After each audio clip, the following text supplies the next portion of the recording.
Baruch, chapter 6. For the sins that you have committed before God, you shall be carried away captives into Babylon by Nabuchodonosor the king of Babylon. And when you are come into Babylon, you shall be there many years, and for a long time, even to 7 generations. And after that, I will bring you away from thence with peace. But now you shall see in Babylon gods of gold and of silver, and of stone and of wood, borne upon shoulders, causing fear to the Gentiles.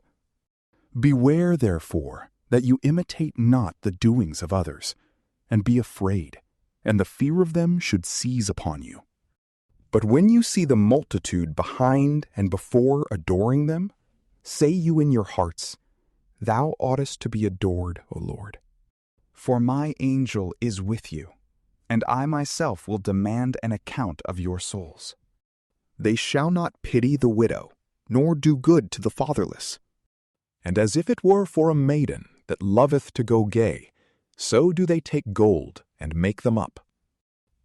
Their gods have golden crowns upon their heads, whereof the priests secretly convey away from them gold and silver, and bestow it on themselves. Yea, and they give thereof to prostitutes, and they dress out harlots. And again, when they receive it of the harlots, they adorn their gods. And these gods cannot defend themselves from the rust and the moth. But when they have covered them with a purple garment, they wipe their face, because of the dust of the house, which is very much among them. This holdeth a scepter as a man, as a judge of the country, but cannot put to death one that offendeth him. And this hath in his hand a sword or an axe, but cannot save himself from war or from robbers, whereby be it known to you that they are not gods. Therefore fear them not. For as a vessel that a man uses when it is broken becometh useless, even so are their gods. When they are placed in the house, their eyes are full of dust by the feet of them that go in. And as the gates are made sure on every side upon one that hath offended the king, or like a dead man carried to the grave, so do the priests secure the doors with bars and locks, lest they be stripped by thieves. They light candles to them, and in great number, of which they cannot see one, but they are like beams in the house. And they say that the creeping things which are of the earth gnaw their hearts, while they eat them and their garments, and they feel it not. Their faces are black with the smoke that is made in the house. Owls and swallows and other birds fly upon their bodies, and upon their heads, and cats in like manner. Whereby you man know that they are no gods, therefore fear them not. The gold also which they have is for show, but except a man wipe off the rust, they will not shine, for neither when they were molten did they feel it. Men buy them at a high price, whereas there is no breath in them. And having not the use of feet, they are carried upon shoulders, declaring to men how vile they are. Be they confounded also that worship them. Therefore, if they fall to the ground, they rise not up again of themselves, nor if a man set them upright, will they stand by themselves.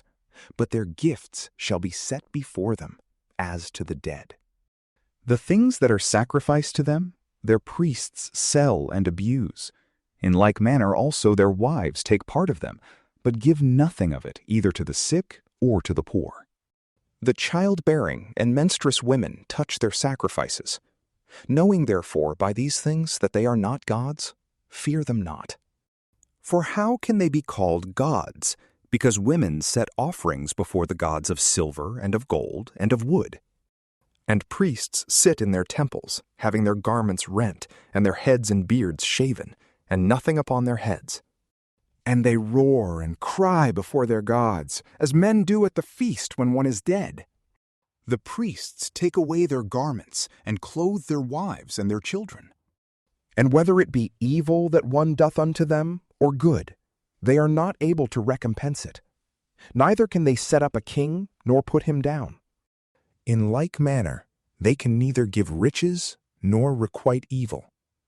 If a man make a vow to them, and perform it not, they cannot require it. They cannot deliver a man from death, nor save the weak from the mighty. They cannot restore the blind man to his sight, nor deliver a man from distress. They shall not pity the widow, nor do good to the fatherless. Their gods, of wood and of stone and of gold and of silver, are like the stones that are hewn out of the mountains, and they that worship them shall be confounded. How then is it to be supposed, or to be said, that they are gods? Even the Chaldeans themselves dishonor them, who, when they hear of one dumb that cannot speak, they present him to Bel, entreating him that he may speak. As though they could be sensible that have no motion themselves, and they, when they shall perceive this, will leave them, for their gods themselves have no sense. The women also, with cords about them, sit in the ways, burning olive stones. And when any one of them, drawn away by some passenger, lieth with him, she upbraideth her neighbor, that she was not thought as worthy as herself, nor her cord broken. But all things that are done about them are false. How is it then to be thought, or to be said, that they are gods? And they are made by workmen, and by goldsmiths. They shall be nothing else but what the priests will have them to be. For the artificers themselves that make them are of no long continuance. Can those things then that are made by them be gods? But they have left false things and reproach to them that come after. For when war cometh upon them, or evils, the priests consult with themselves where they may hide themselves with them. How then can they be thought to be gods that can neither deliver themselves from war nor save themselves from evils? For seeing they are but of wood, and laid over with gold and with silver, it shall be known hereafter that they are false things, by all nations and kings. And it shall be manifest that they are no gods, but the work of men's hands, and that there is no work of God in them.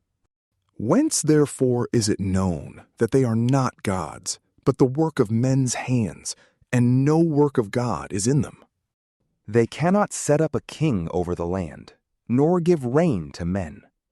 They determine no causes, nor deliver countries from oppression, because they can do nothing, and are as daws between heaven and earth.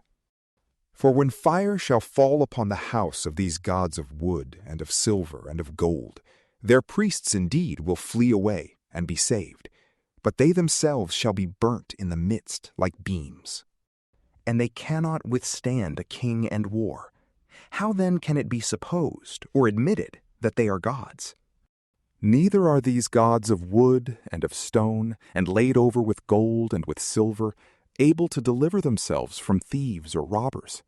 They that are stronger than them shall take from them the gold and silver and the raiment wherewith they are clothed, and shall go their way, neither shall they help themselves. Therefore it is better to be a king that showeth his power, or else a profitable vessel in the house, with which the owner thereof will be well satisfied, or a door in the house, to keep things safe that are therein, than such false gods. The sun and the moon and the stars being bright, and sent forth for profitable uses, are obedient. In like manner, the lightning, when it breaketh forth, is easy to be seen. And after the same manner, the wind bloweth in every country.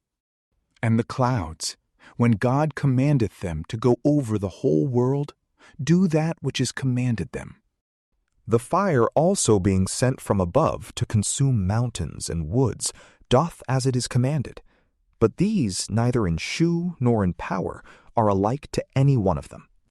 Wherefore it is neither to be thought nor to be said that they are gods, since they are neither able to judge causes nor to do any good to men. Knowing therefore that they are not gods, fear them not. For neither can they curse kings nor bless them. Neither do they shew signs in the heaven to the nations, nor shine as the sun, nor give light as the moon. Beasts are better than they, which can fly under a covert and help themselves. Therefore there is no manner of appearance that they are gods, so fear them not. For as a scarecrow in a garden of cucumbers keepeth nothing, so are their gods of wood and of silver, and laid over with gold. They are no better than a white thorn in a garden, upon which every bird sitteth. In like manner also their gods of wood, and laid over with gold and with silver, are like to a dead body cast forth in the dark. By the purple also, and the scarlet, which are moth-eaten upon them, you shall know that they are not gods, and they themselves at last are consumed, and shall be a reproach in the country. Better therefore is the just man that hath no idols, for he shall be far from reproach. From PrayLamp, peace be with you.